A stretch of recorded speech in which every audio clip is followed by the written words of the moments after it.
We gotta chase those crazy bald heads out of town. Chase those crazy bald heads out of town. The Jamaicans have come to run the world. Kamala Harris, the new presumptive Democratic nominee, is taking flight on the auspices of Uncle Joe, realizing it's time to put it down. So set it down, Uncle Joe. Uncle Joe had to set it down. Listen, it's a whole lot of things are happening now. Not only are we dealing with Kamala stepping up to the table, we're also dealing with this massive investigation going on with Director Cheadle, another woman running the Secret Service. A white woman, Director Cheadle, is the head of the Secret Service, and they are trying to pin every problem the Secret Service has ever had on this one. Boy, are they doing the most, but let's deal with that second. First and foremost, congratulations, Kamala Harris, of being the first black woman who is in a position as the presumptive president of the United States. She's polling as strong as Joe is already. She has done something that even the great Shirley Chisholm was not able to do. She has captured the imagination of America on the backs of old white men who have endorsed her. Yep. Shirley, as great as she was, couldn't even get all the black people in her caucus and to endorse her. The black folks were not even trying to stick together enough to put Shirley in the White House. But old white men, including her husband, are backing Kamala Harris, the Jamaican, born of a Jamaican father, a great intellect, and her Indian mother. She's a Dogla, for those who don't know what that term means. It's a Trinidadian term, as I am a Trini. It is a Trinidadian term of people that are mixed between African and Indian. In Trinidad, we call them Dogla. So Kamala is a Dogla, as we would say in Trinidad. Now, what is going on that Kamala has been put in the position to lead? Well, Jesse ran, but Kamala is leading. Kamala is leading, boy. Kamala is in a position to lead. She, I believe she gave a little speech the other day, declaring that Joe, I think it was today, I think it was a few hours ago, yesterday, that Joe is, his legacy is cannot be besmirched whatsoever. That his legacy shall remain concretized in the minds of America. But let's be honest. Joe was, that wasn't hard. Listen, anybody could have beat Trump after that fiasco that man did in his first run. Listen, nobody is worried about Trump being the president. I'm gonna tell you why in a second. People were worried about a man who does not have all of his cognitive abilities being the president. Let me tell you why nobody is worried about Trump being the president. All right? And I'm playing the fool a little bit, but listen to me as I continue, because there is clearly a national attempt by Democrats and Republicans alike, by the internal frameworks of the American corporation, to murder Donald Trump. I am not a fan of Donald Trump. For those who have been following me and listening to what I've said, I think he's an old racist. He comes from an old racist. I think he's probably the most dangerous modern thing that America has done. They have used him as a weapon to wake up the Proud Boys, to wake up the hillbillies, to wake up the white is right generation. And he's the most dangerous thing in America right now. He should be on every post office in America. However, he's still a very good shot to win that presidential campaign in the popular vote, because the Electoral College is already done. The Electoral College is not putting him in there, no matter what the popular vote does. That's already a done deal. But they didn't want to have to deal with that. They didn't want to have to deal with saying that the election was a fake, that the election was stolen. They didn't want to deal with that, so they wanted to kill him. Absolutely. I think two things are going on right now. I think Joe is stepping down because if he doesn't step down, it's going to be very clear that Joe Biden orchestrated from the head of that American corporation the assassination of Donald Trump. The Secret Service basically did a down, allowed an open window, an open alley, an open corridor, dismantled aspects of their technology grid, dismantled aspects of their human preparatory systems, turned a blind eye, and gave an individual a chance to end it all. And the clown missed. That's all that happened there, ladies and gentlemen, is the dude missed.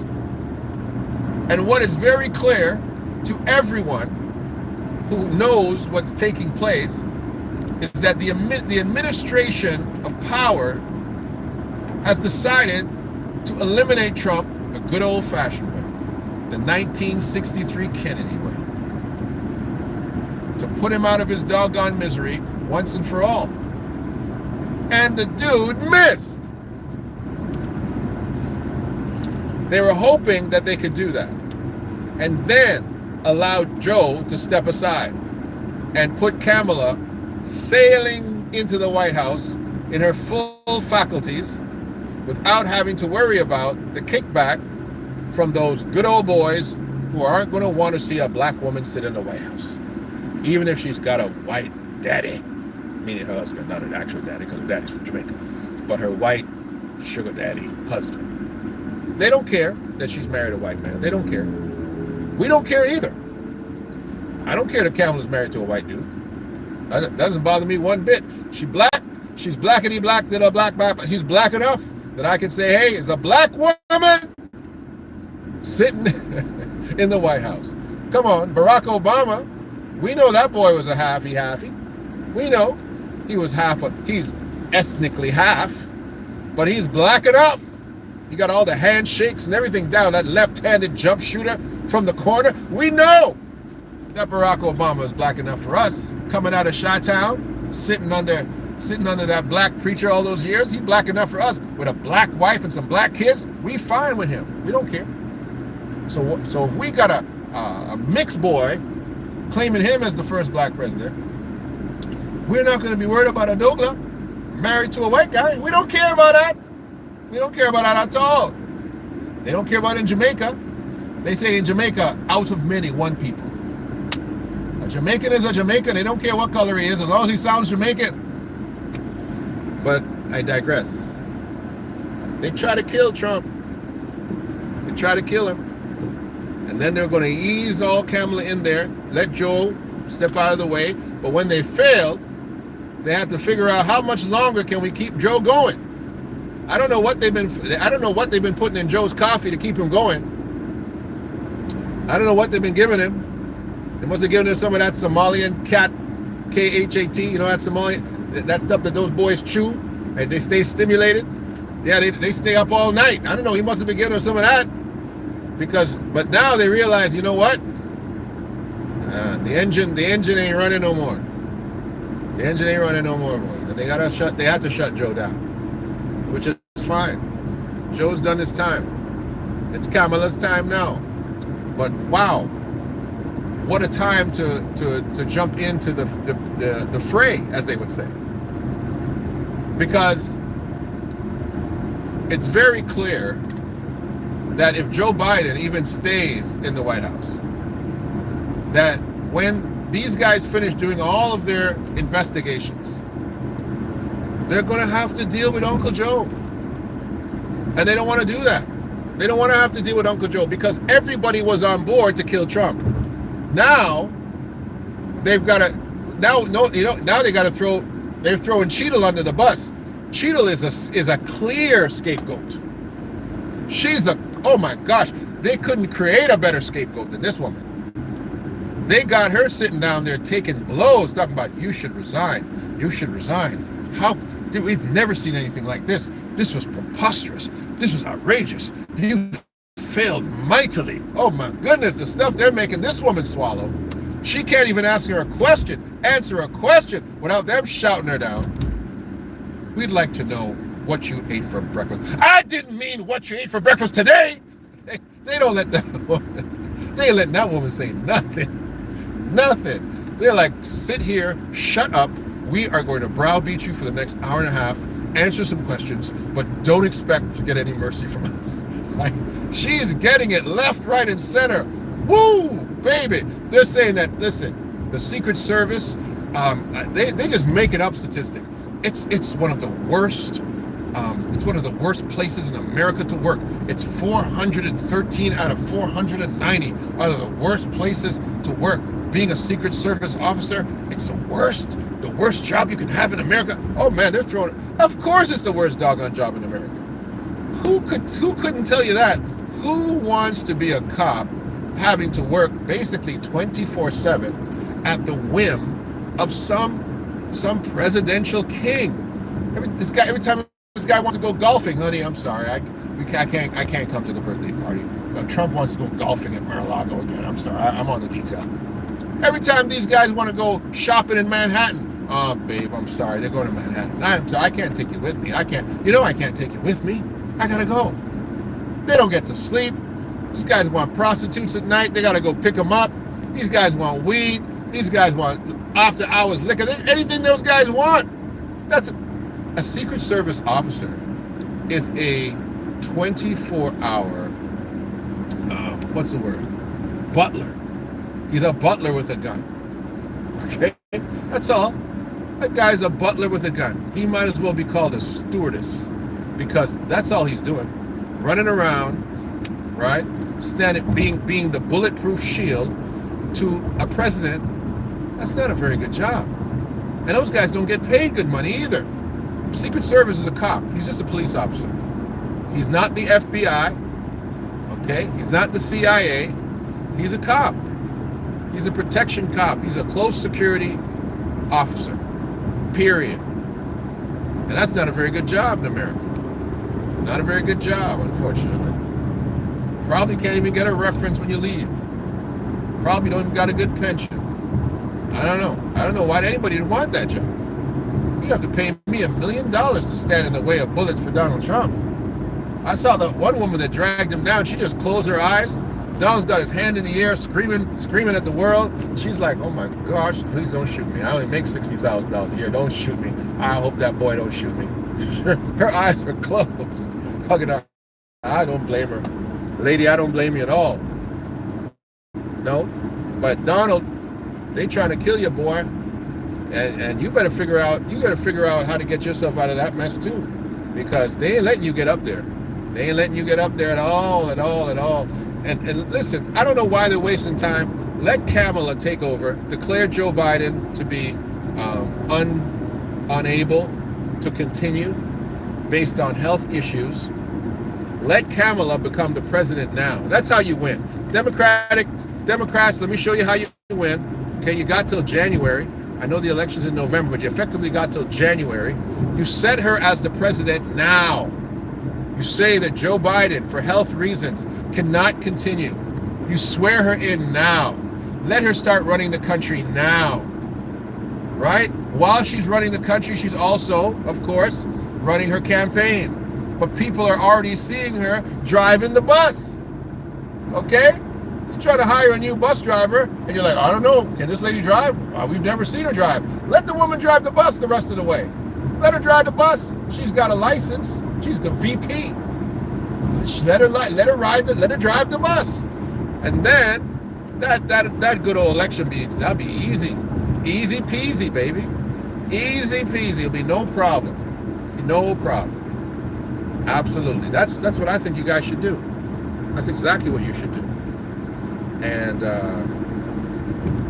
I think the Jamaicans are going to get a lot of visas to America in the next 4 years. There's going to be a lot of Jamaican visas opening up.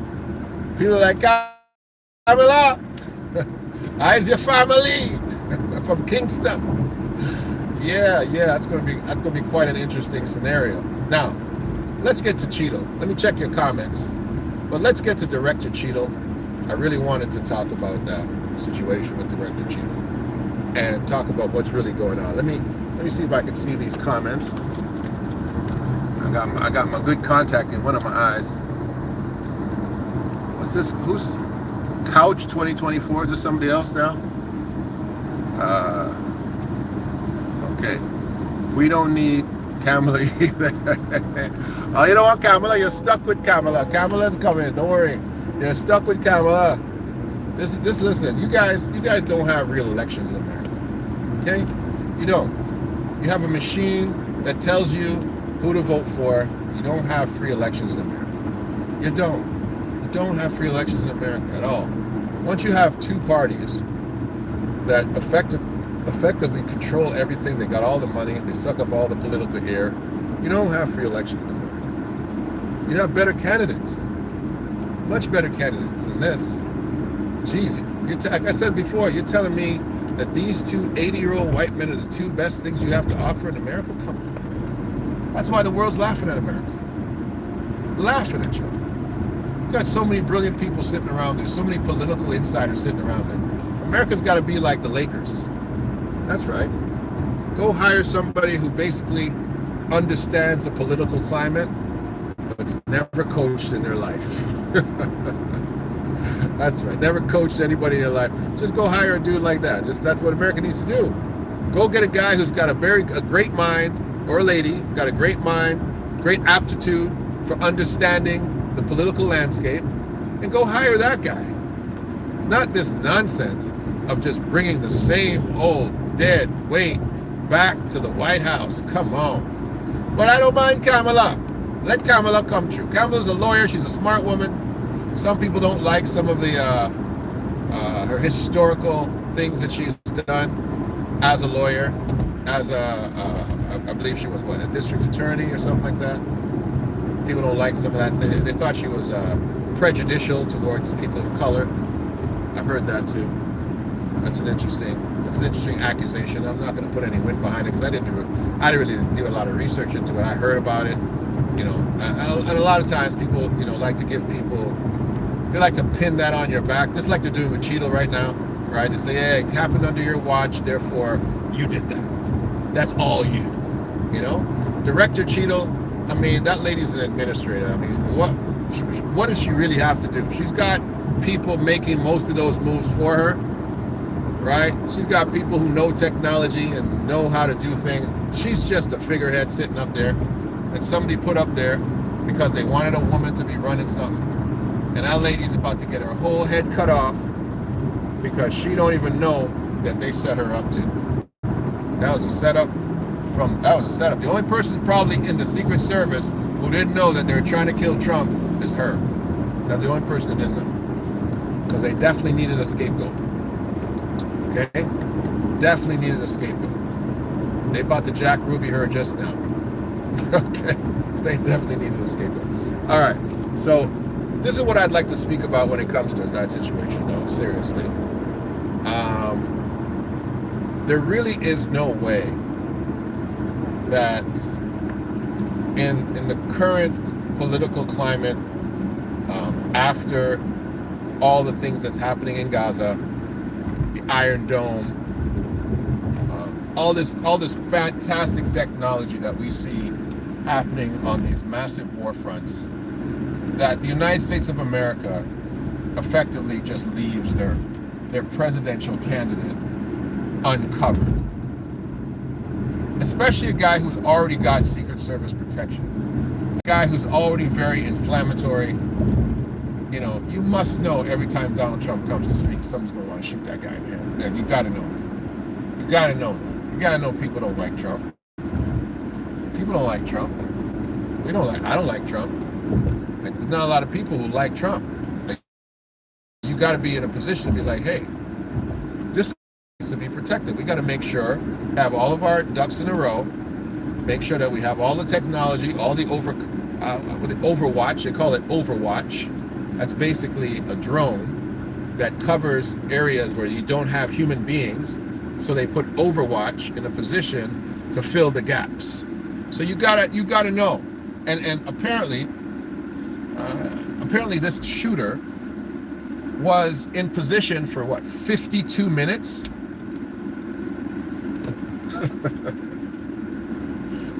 This guy was in position for 52 minutes. This was definitely an inside job, orchestrated by whoever, but put in position and place by the CIA. Not the CIA, excuse me, the Secret Service.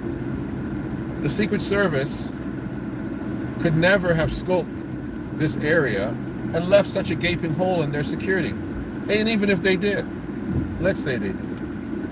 Oops, we had no idea we left such a great hole there. Okay, no problem. That's cool.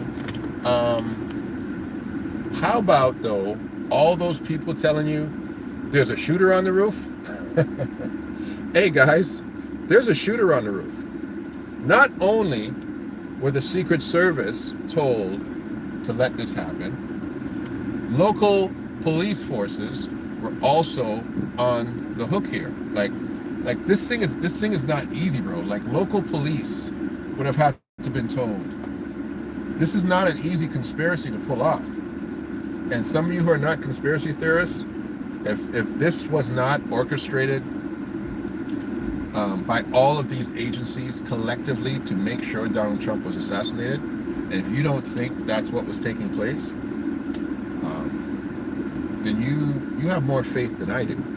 You have faith in the overall stupidity of multiple law enforcement organizations, the overall ineptitude of multiple directors, chiefs of police, the overall blindness and slow to act of individual officers, maybe a few hundred.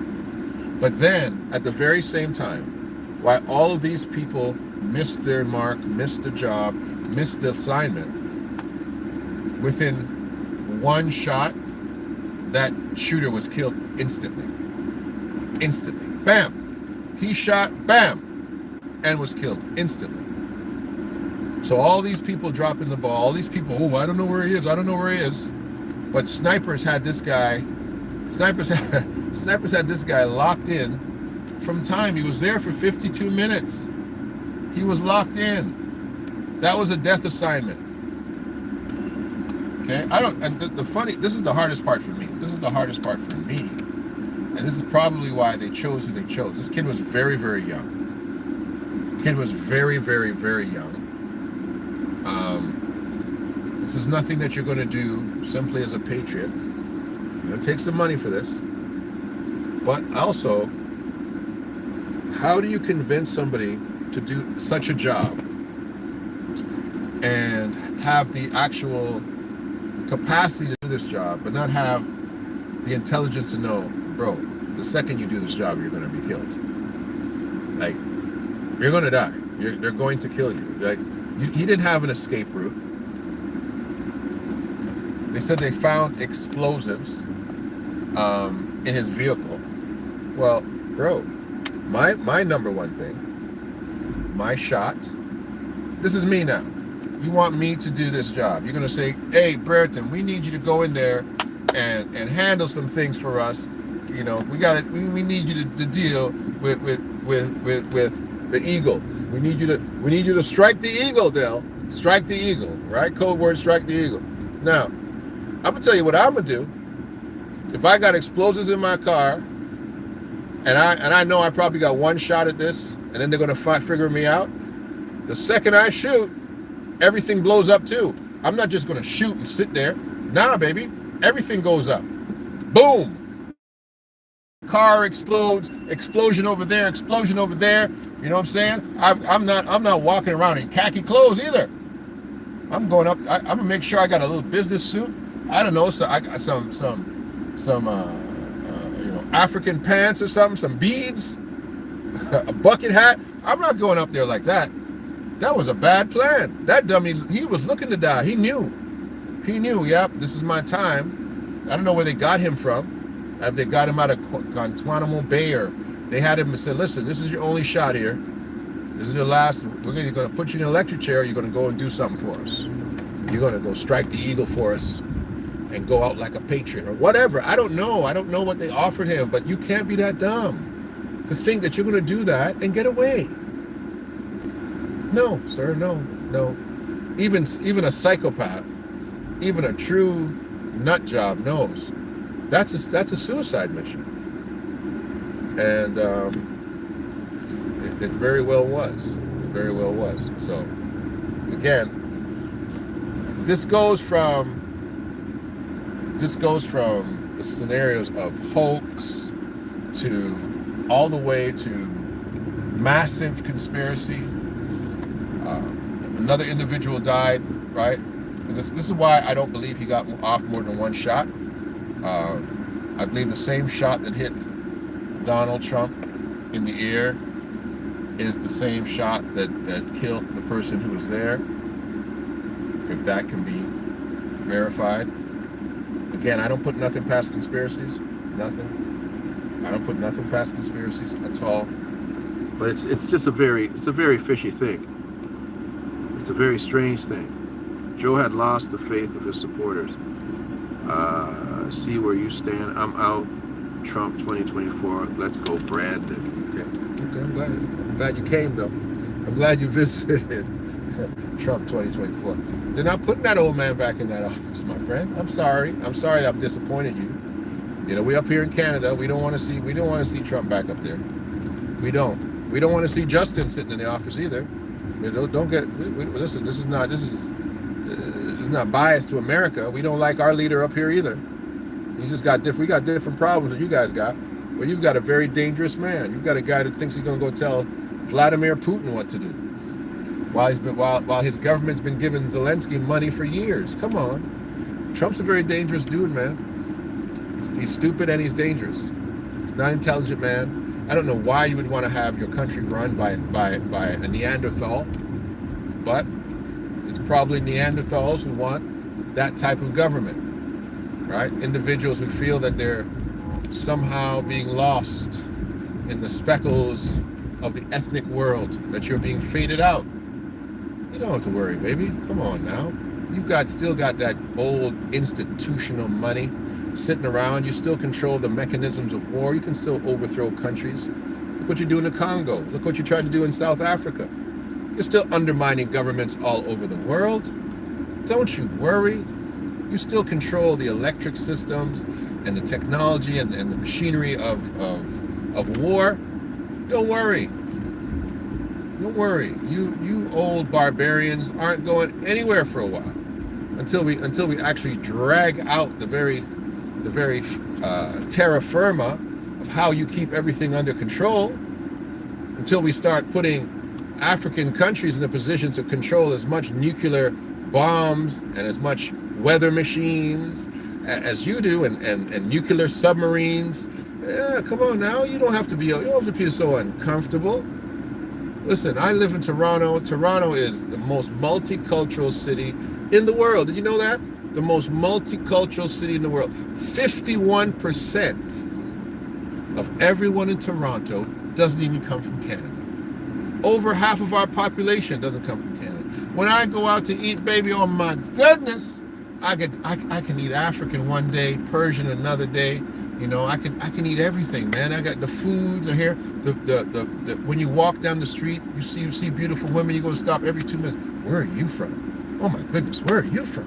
Where are you from? We've got it all up here. And the white folks up here are not scared because they know they control the linchpin. They've still got the anchor. They still got all of the things under control.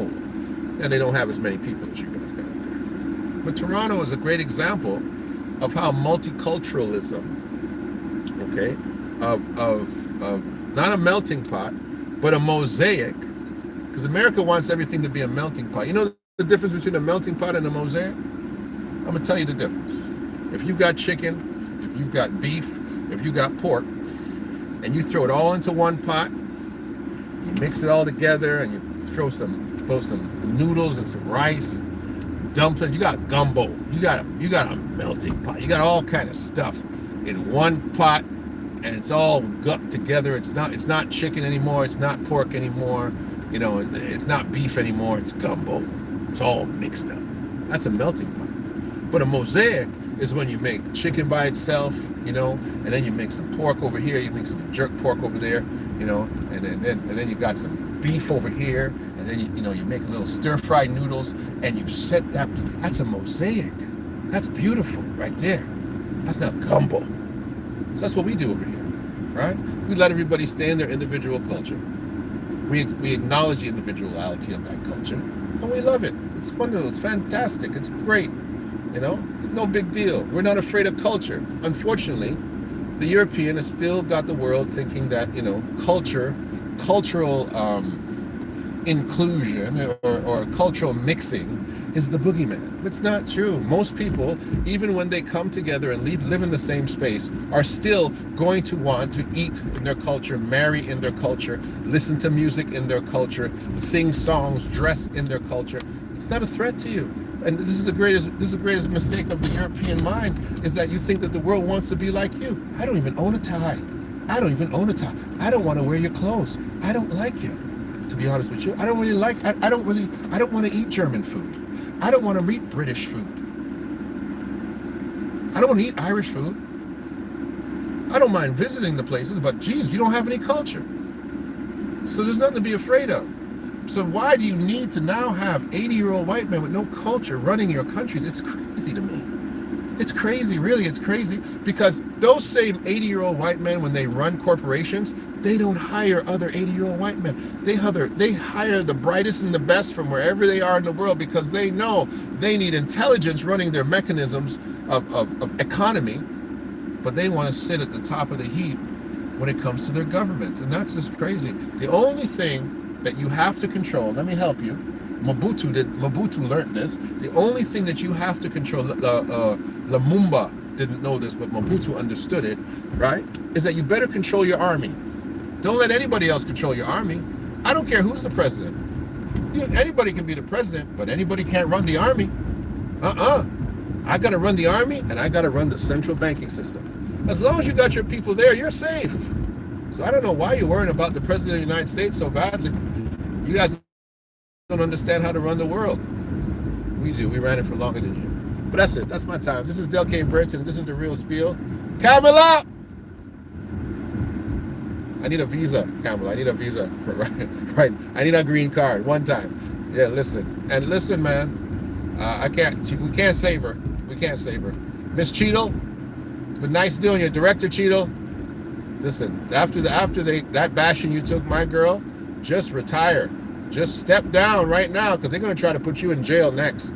That's what's going to happen. They're going to say that you actually orchestrated this assassination attempt, and they're going to try to put you in jail. If you're smart, step down. This is Del K. Bridge, and this is The Real Spiel.